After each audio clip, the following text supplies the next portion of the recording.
Hey hey! Salut à tous et à toutes les amis, moi c'est Kelvin et on se retrouve pour un nouveau numéro de Séance vers le futur qui sera consacré ce mois-ci d'un bon film, on avait dit je sais pas lequel mais tu te démerdes, mais d'un bon film. Ouais alors, j'ai bien réfléchi mais je suis un petit peu embêté parce que depuis la dernière fois j'ai pas plus d'idées que ça. Quoi, tu veux dire qu'en un mois t'as pas eu d'illumination, pas d'idées? Eh bah pas vraiment. Pas vraiment, figure-toi. Alors après, j'ai bien des idées, hein, mais c'est pas ce qu'on peut appeler un bon film. Donc on a que dans la chroniquer. Alors parfait, moi je viens, je me déplace, je fais ça gratuit, je suis pas payé, et en plus, y a rien d'écrit. Bah ça serait plus simple si on pouvait transformer un mauvais film en bon film finalement. Mais t'imagines si on vivait dans un monde où les échelles de valeur étaient totalement inversées? Ça serait terrible, je pense. Terrible et incroyablement drôle en même temps. T'imagines, on serait là en mode hey, salut les petits potes. Moi c'est Kelvin et on se retrouve pour un nouveau numéro de Séance vers le futur. Hey, yeah. Et aujourd'hui on va parler d'un film qui déchire, waouh, que vous m'avez beaucoup demandé dans les commentaires. Ça c'est plutôt une bonne nouvelle parce que c'est bien beau de parler des Spielberg, des Del Toro, des Fincher, mais à un moment donné je me dis que faut aussi parler des bons réals. Eh bien tu vas être ravi et vous allez être ravis aussi puisqu'on va parler de Batman et Robin de Joel Schumacher. Yes. Ah, c'est pas trop tôt. Tu m'étonnes parce que bon, Paul W.S. Anderson, bon bah c'est un génie, mais on va à un moment donné être à court de ses films quoi. Tu peux faire un Resident Evil, mais pas 15. Tu peux faire 2 Resident Evil, mais pas 15. Sinon il y a Justice League comme film de super-héros qui déchire. Bah bon, c'est pas grave, je regarde pour une autre fois. Eh ben allez, c'est parti tout de suite maintenant, on y va. Décollage pour Gotham City tout de suite maintenant, on y va. C'est Batman et Robin. Ouais non, heureusement qu'il nous reste quand même un peu d'esprit critique. Qu'est-ce que t'es en train de faire? Non mais on va vraiment parler de Batman et Robin là? Bah ouais. Bah je veux dire... Oui. Ouais, bonjour, c'est encore moi. Est-ce que vous pouvez faire monter un tueur à gages? Non mais c'est pour moi. Je voudrais mourir, s'il vous plaît. C'est Attendez. Non, tu sais quoi? Ok pour Batman et Robin, mais je te mets au défi d'en dire du bien. Allez, vendu. Ouais, alors en fait, annulez le tueur à gages. Oui, non, ça sera pas nécessaire, pas aujourd'hui. Par contre, vous, si vous voulez, vous pouvez monter. Ouais, ça va être drôle. Ça va être très très drôle.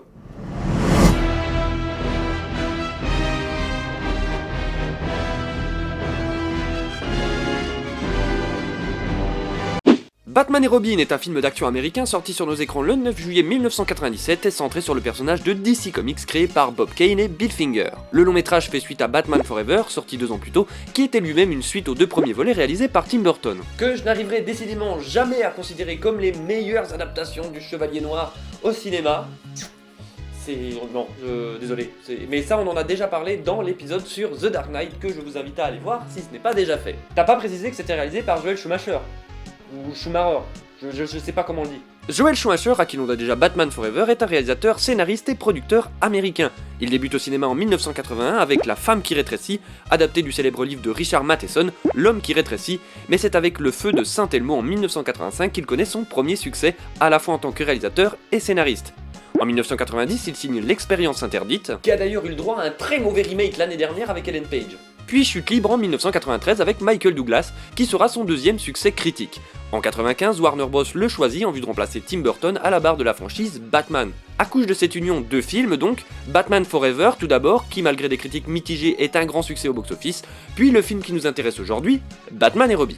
Par la suite, sa carrière va avoir tendance à évoluer plutôt en dents de scie, alternant entre succès puis déconvenues certaines. On lui doit par exemple des films comme Tigerland ou Phone Game, qui sont tous 2 des succès critiques, mais aussi Le Fantôme de l'Opéra avec Gérard Butler. Quoi? Qu'est-ce que j'ai dit? Non mais faut l'excuser, enfin il a un petit souci avec Gérard Butler. Ou encore le très mauvais Le Nombre 23 avec Jim Carrey, qui est à la fois un échec commercial et une plantade critique monumentale. Il a aussi réalisé 2 épisodes de la très bonne série House of Cards avec... Ah, je crois qu'on a un petit souci de son là. On n'a pas entendu la fin de ta phrase. Non, c'est rien, ça c'est pas un problème. C'est juste qu'il a essayé de parler de quelqu'un dont on peut plus prononcer le nom. Tu veux dire un peu comme Voldemort? Exactement, comme Voldemort. Et qu'est-ce qui se passe si je sais quand même? Je pense que t'exploses. Kevin Spacey. Le film commence donc alors que Batman et son sidekick Robin sont appelés au musée de Gotham qu'un super vilain du nom de Mr. Freeze a l'intention de dépouiller. Tiens, t'entends 2 secondes avant qu'on aille plus loin. J'aimerais que vous prêtiez serment sur la Sainte Bible de ne pas reprendre les mêmes blagues que tous les autres youtubeurs de la paroisse. Je jure solennellement que mes intentions sont mauvaises. Vous vous trompez de film, mon fils. Pardon. Je jure solennellement que je ne ferai pas de blagues sur les bas de tétons ni sur la bas de carte de crédit parce que tout le monde les a déjà faites.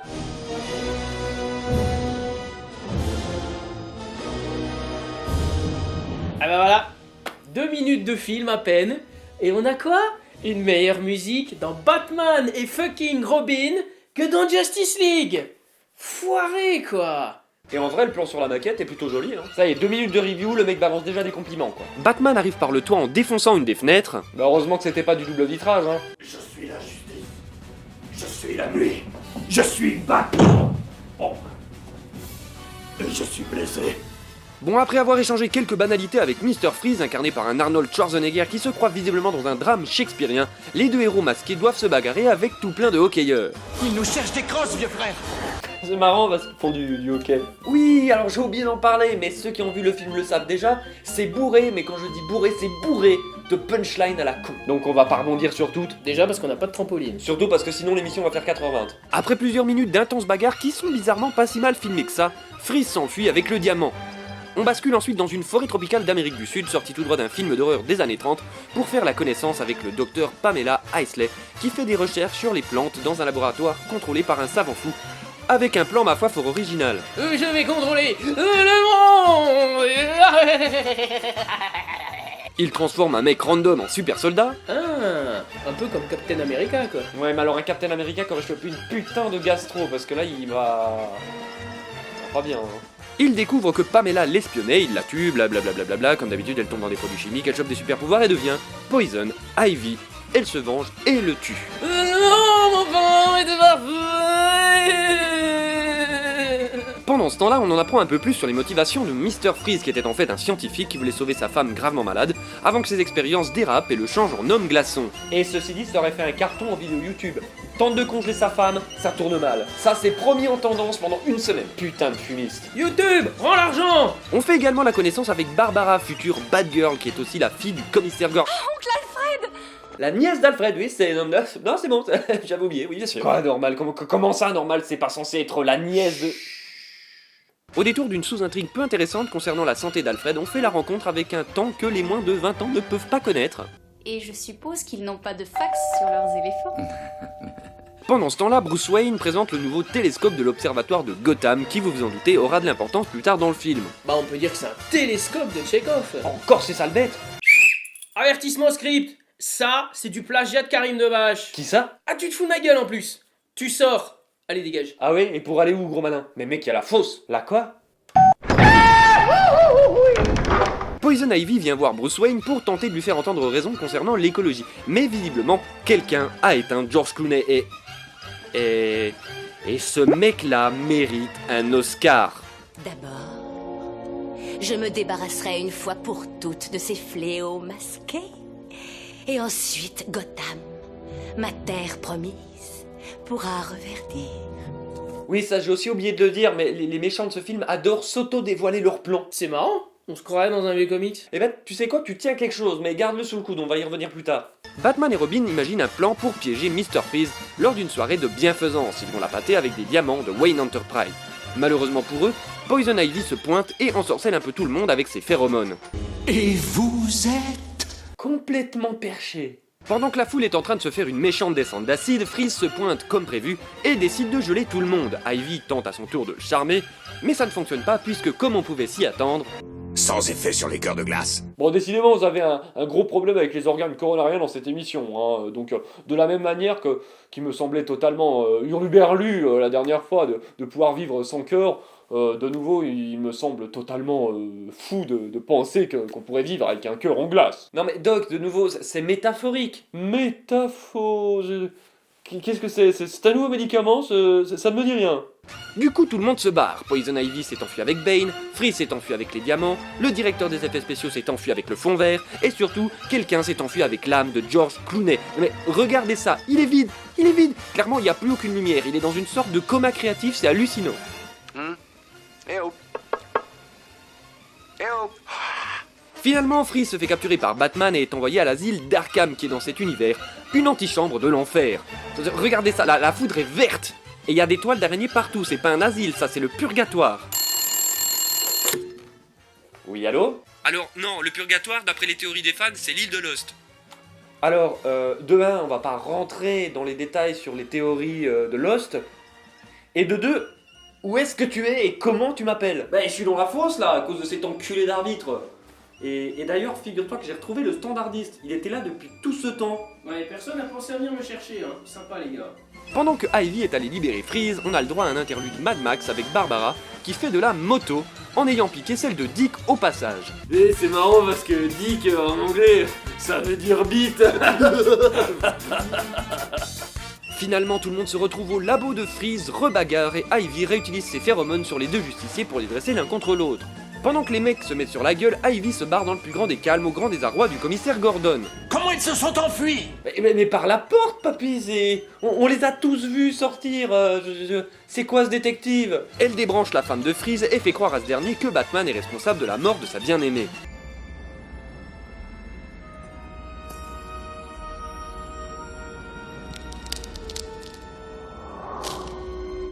C'est marrant parce qu'on dirait qu'il pleure du pipi. Tu veux faire un tour dans la fosse, toi aussi? Ah non, mais moi je disais. Enfin. Pleure. C'est triste. Je préfère ça. Allez. Remis en jeu. Barbara finit par craquer l'accès à la Batcave grâce à un CD-ROM qu'avait préparé Alfred. Et oui, j'ai bien dit CD-ROM, ce film est vieux. Elle descend et évidemment le vieux majordome avait tout prévu et lui avait même déjà préparé un costume. Mais c'est un super tonton ça. Allez ma fille, viens combattre le mal dans les rues de Gotham la nuit dans une combinaison en cuir moulant. Mais il lui a fait un costume sur mesure là. Il connaissait ses mensurations. Oui, je l'ai mesuré pendant qu'elle dormait.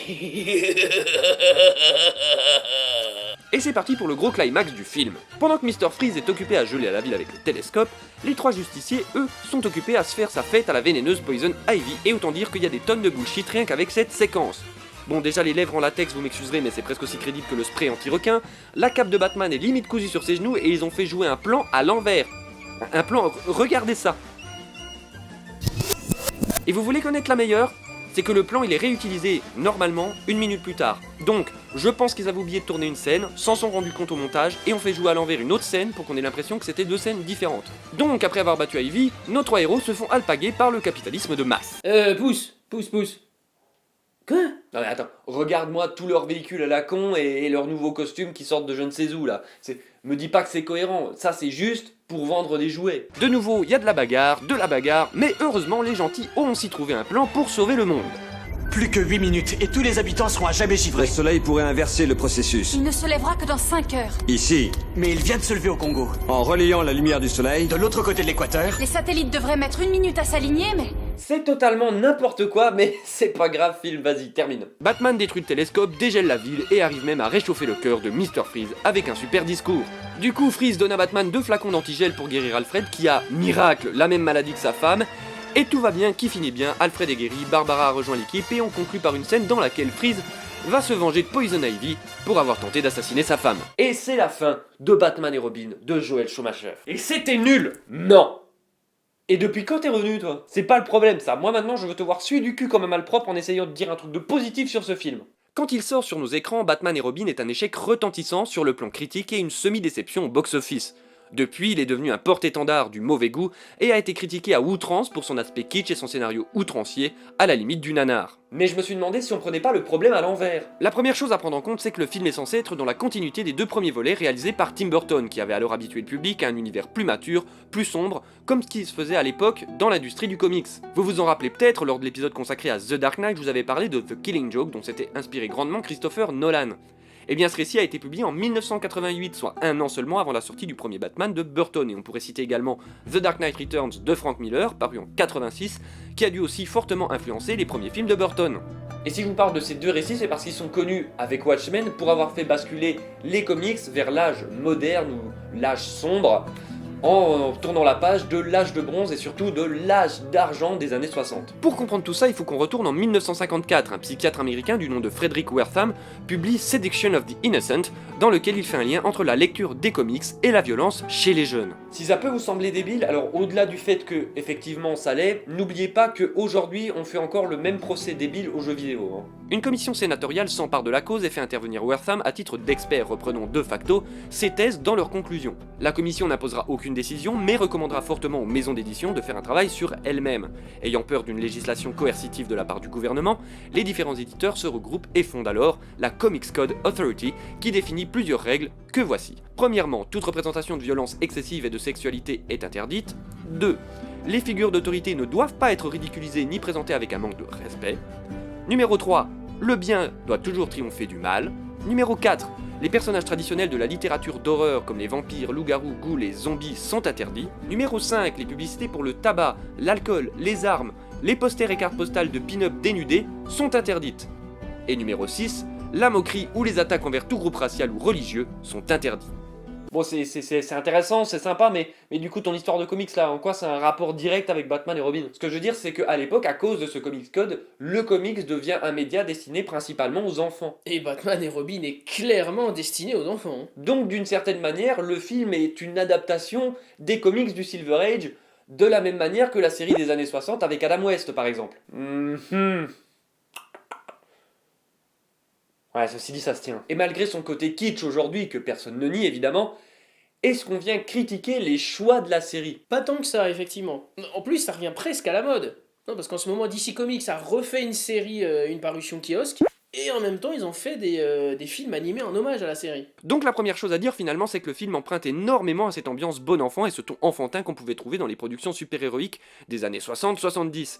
Des méchants hauts en couleur avec des plans débiles, des punchlines à ne plus quoi savoir en faire, des gadgets, plein de gadgets, et des gentils plein de bons sentiments qui gagnent à la fin. Je veux dire, même le méchant redevient gentil à la fin, si ça c'est pas frappant, je sais pas ce qu'il vous faut. Sauf que ça finalement c'est un petit peu la partie émergée de l'iceberg, c'est le comment.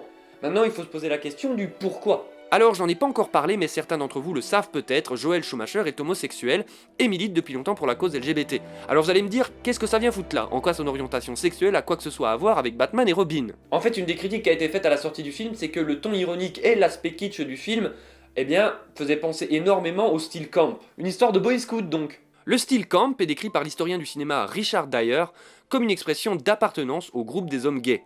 Il se caractérise principalement par un humour visant à tordre les codes dominants pour s'en moquer. Alors évidemment je simplifie, c'est plus complexe que juste ça, mais pour Batman et Robin ça suffira.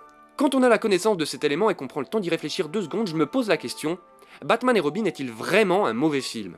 Qu'on se comprenne bien, le long métrage a des défauts, c'est évident, à commencer par George Clooney qui a l'air de s'être fait aspirer son âme par les oreilles. Tous les autres acteurs en font des caisses, notamment Arnold Schwarzenegger qui a l'air de littéralement s'éclater, mais Clooney est totalement absent. Mon arrière-grand-mère ferait un meilleur Batman que lui. Et mon arrière-grand-mère est morte! Mais au final, les décors sont plutôt jolis, le cadre est intelligent, le rythme est à peu près bon si on écarte le passage Mad Max en moto. Et la musique est cool, putain! Enfin, je veux dire, c'est carrément mieux que Justice League, oui, on sait. Je ne pense pas que Batman et Robin soit fondamentalement un mauvais film. Je veux dire, ça, c'est un mauvais film. Ça, c'est un mauvais film. Des étrons torchés à la truelle par des incompétents, sans aucun talent, aucune vision, rien, et souvent avec une mauvaise morale. Donc ouais, il est étrange. Oui, il n'a rien à voir avec les films de Burton, et donc ça crée un trop gros décalage. Oui, le public à ce moment-là avait plus envie d'un traitement plus mature. Oui, c'est kitsch, et oui, ça a l'air d'avoir été fait sous substance. Mais c'est cet ensemble de choses qui rendent Batman et Robin si attachants.